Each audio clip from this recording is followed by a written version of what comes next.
Hello my dear friends, this is the PaintyKat. Welcome on my channel. My name is Catherine and today we're going to paint with watercolor.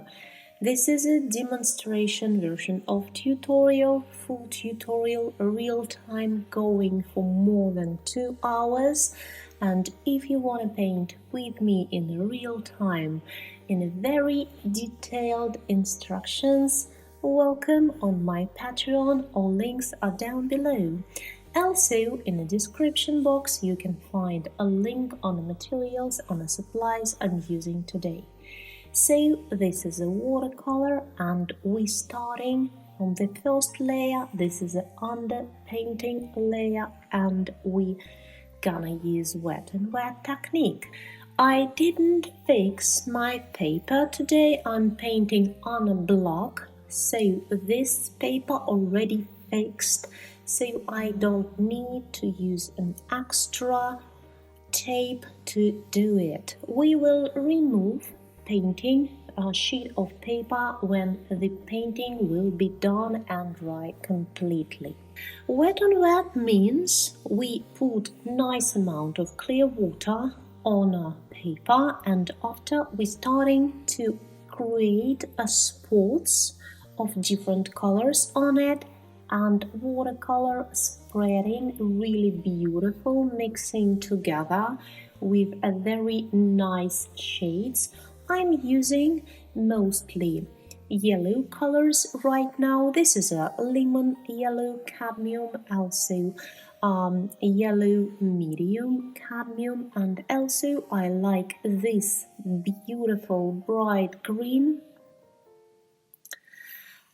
About painting today, I want to create a bunch of leaves of water plants. It's gonna be some weeds, it's gonna be nymphaea lutea with flowers and leaves. It's very beautiful water plant, I'd say. It's have small round shaped yellow flowers and also can be known as a yellow water lily. It's looking different than just a lily, as we all know. Lily usually have a pointy petals, but yellow ones, small ones, nymphaea, have round-shaped small flowers. Also, in this tutorial, we will use a technique with cocktail pipe, just for fun first, and also it's giving a nice detailing later, because in this area on the bottom left corner we're gonna create floating leaves, floating weeds on a surface on water, and this line, these spots will add nice details later. As soon as we're done this process and the painting layer is done, we have to dry it really nice. I'm using a hair dryer. I have here hot air and cold air, also I can switch it, so it's helping me to dry paper well. As soon as drying complete, we have to transfer sketch lines. Sketch for this tutorial you can find also on my Patreon. I recommend to you to print it. You can use tutorial on my channel where we talk about how to transfer sketches. It can be done in different ways, but today I'm using the way with a layer of pencil graphite on the back side, and as soon as those layers done, all I have to do to repeat all lines I have on my sketch, so they will be transferred on my paper. The process is done. I passed it a little bit. It's taking about 5, maybe 7 minutes, and also, we have really lots of details here today. And also I double it with extra pencil just for you, my friends, because I want you to see all shapes here really well. If you are just a beginner with watercolor, I also recommend to you to make those lines nicely visible in a painting process. If you're already experienced, remember watercolor likes when lines of sketches stay almost invisible.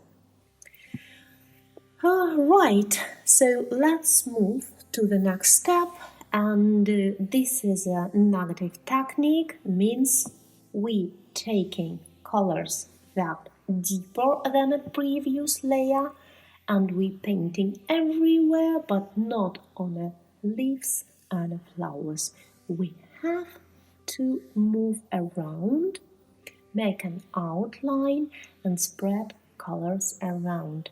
I'm starting with a light blue, it's a cobbled blue, but I also will mix it with a violet color and with a blue color. I'm using now wet in wet again in this area. As soon as here on the left up corner I almost have no leaves. So I can use some extra water and I'm not risking to cover those areas that I have to skip. Look, I'm getting closer to the dragonfly here. And here I have to be more accurate. No wet in wet anymore. I have to be careful. And look what we need to do. First, follow the shape with a very pointy tip of your brush and spread color out on area where we're planning to create a water. Here later gonna be some grass, some plants, but I can cover this area right now because later these plants will be deeper in tone than a water. Watercolor translucent paints, so we have to remember about it. Look, this dragonfly will be lighter than a background around it, same as a flower where it's sitting. So these details I have to avoid. I have to go around with a dark color. But if some details will be deeper in tone than a water, I can go on top right now and later I will give more tone and color and I will paint the actual shape. Tiny details, so be careful. And that's why I actually recommend to make lines well visible for you, lines of sketch, because look, we're going very close to it, so we can cover lines of sketch and they will stay invisible later.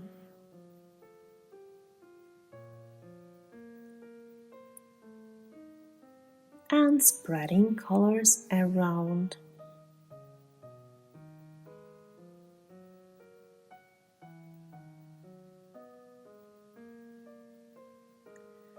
Let's move on. Here it's a stem of the flower and spreading color again. I'm joining piece by piece, area by area, and moving with this blue color closer to us, going from the background to the middle ground, and after I will go to the foreground. About colors for different plants here, for background, foreground, and all this. Imagine you staying on a coast of a lake or a river and you wanna take a look on a water close to you, close to your feet.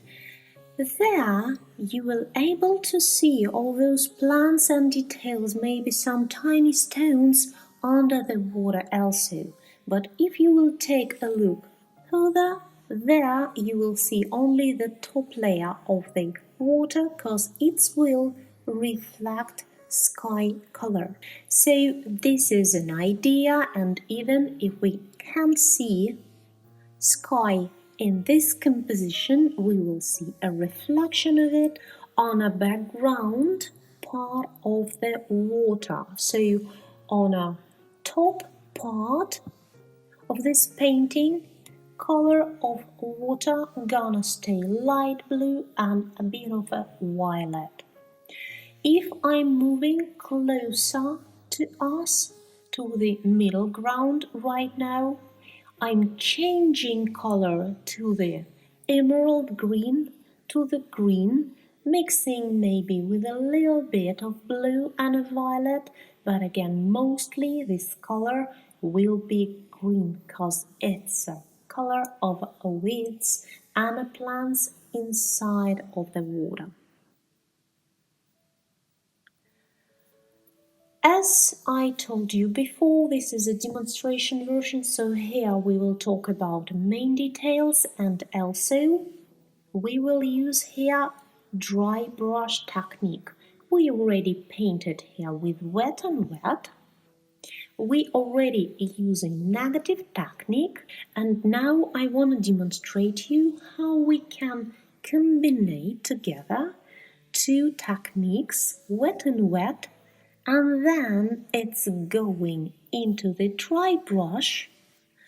You can see those adorable white details. I move my brush fast right now, so watercolor can't cover paper nicely, completely.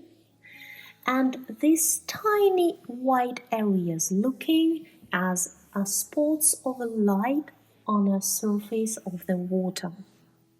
I like this effect, and I really recommend to you combine different techniques, wet and wet plus dry brushing for watercolor. Together it's looking beautifully. As soon as a water layer done, we starting detail leaves. Right now they have just basic colors, some green spots, soft looking yellow and orange spots. So let's bring more colors and let's create more interesting looking leaves. I like an idea to create not just a green perfect looking leaves, but also include those one that looking a little bit older, maybe rotten a little bit on some edge. Colors. I really like to use a hair English red. It's an interesting shade in my view. I'd say it's look as brick red, like this tone, and it's combining nicely with a yellow under it, but also with a blue under it. So here we will play with this color. I recommend to you to use a very translucent layer, so you put there a really nice amount of water, because right now we will glaze with a thin layer of watercolor. We will give some interesting spots, maybe some elements, and we're able to use wet and wet technique in each leaf. One by one, we're moving from one to another. Don't be in a hurry. Here we have lots of elements, and even if this painting it's not complicated, trust me, but because of many details here, it's taking a time to complete each leaf. Look, this is just an English red, but how beautiful it is. Be accurate, avoid those leaves that growing up those that thin and pointy. I'm touching with color areas between it only. Look, I'm not filling with this English red, those long and thin lines. About brushes, you can see right now I'm using a really big one, but it depends from the skill and experience you have, and there is no universal advice that fits everyone. We all different, we all have different needs. If you feel like you can't handle those tiny areas with a big brush, change to the smaller size. If you feel confident enough to paint even a tiny areas with big brushes, it can be done because watercolor brushes have a pointy tip and control depends from the pressure you give to the pole of the brush, so of course go for big size. For tiny lines, I really like to switch to tiny brushes. And here I want you to give an idea how to create interesting looking plants. Look, I'm starting with a dark color. It's not black.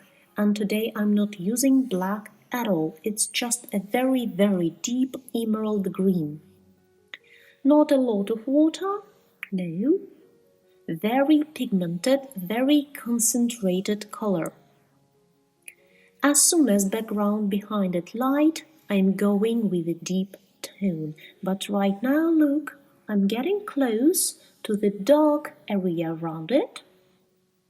And I will transfer these dark colors to the light and beautiful cadmium lemon yellow.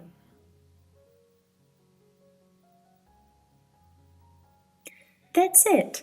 So in this way we will create each plant one by one. They all looking very contrasted, but again, no black, no dark brown in this tutorial. If we looking for dark color, we will use very pigmented but clear colors. Emerald green, violet, blue colors, they all can look almost black, but it is not so. If you will mix a black, if you're looking for contrast, black it's like eating saturation, really. It's taking it down. I like to use black and grey and some sepia if I want to create a rainy look or maybe some calm, beautiful looking landscapes. But if we creating bright and colorful landscape with these leaves, no, we don't need to use black. Let's give more color to the flower also. We have flower and a reflection of it, and I have to say reflection a little bit, tiny little bit darker than a flower. And also I recommend to give a tiny line that dividing a shape of the flower above the water and reflection under it. Next step, let's create underwater details. It's a stems, of course. And imagine you starting from the point where this stem fixed to the leaf. And only when you have it in your imagination, you can continue and actually paint this stem on area of the water. Remember about this leaf here, I crossed it right now with a stem. Remember it's floating under the water, so later it will be much darker. This leaf will be much darker. Right now it's looking kinda light, true, but we have no other dark details around, so right now I'm not able to control the tone for this leaf. Next step, after we created some of stems, I did it with English red, let's also give more details for underwater parts. My brush now will change. I will use tiny one, number 1, but also sometimes I will switch for bigger size. It depends from the size of the lines. It can be very thin, it can be wider. Some of underwater plants can grow just up. It will look as a lines, again no black, it's just a dark green. Some lines can cross each other, not all, not all of them perfectly straight. Like this, a little bit curvy. This is a very, very dark green color. Probably on a camera it can look black, but it's not so, and I have to comment it to let you know the actual color I'm using right now. These stems and leaves very contrasted, but we already have kind of dark areas of water on the right bottom part. Let's create many of them, something like this, and let's paint a dragonfly. Be careful here, dragonfly, it's a part of a background area, so there we're not able to create a very detailed painting. So I will keep contrast very soft there. Edges of different details will be also a little bit softer than lines on a foreground. But again, because a dragonfly it's a part of the background, if I'll give lots of contrast and detailing to this element right now, it will jump on a foreground and it will take too much attention from the future viewer. Look how accurate I'm blending. Colors there also very soft. I used Model red a little bit for the body and also violet, because I already have a violet around this butterfly on a water area. Also remember different parts of this creature have shadows and light, and the shadows there I also painted with a violet. We almost done here, but we have to put shadows. I will use violet, especially on those leaves where I have warm orangey looking areas. Orange and violet looking beautiful together, but on those leaves where I have mostly a green, I used blue for shadows and interesting details. My painting is done, so all I have to do is assign my painting.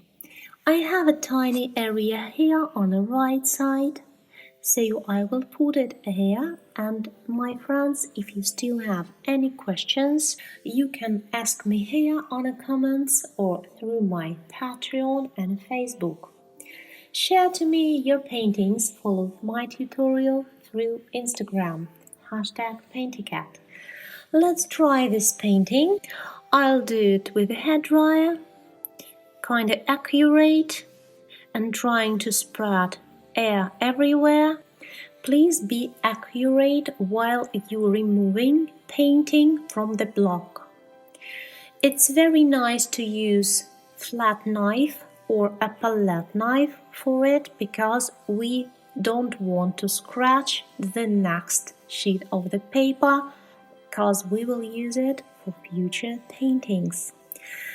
Join my YouTube channel. We will have more interesting tutorials in the future. Thank you for watching and joining me today. It was a PaintyKat, and I wish you all the best. Bye bye.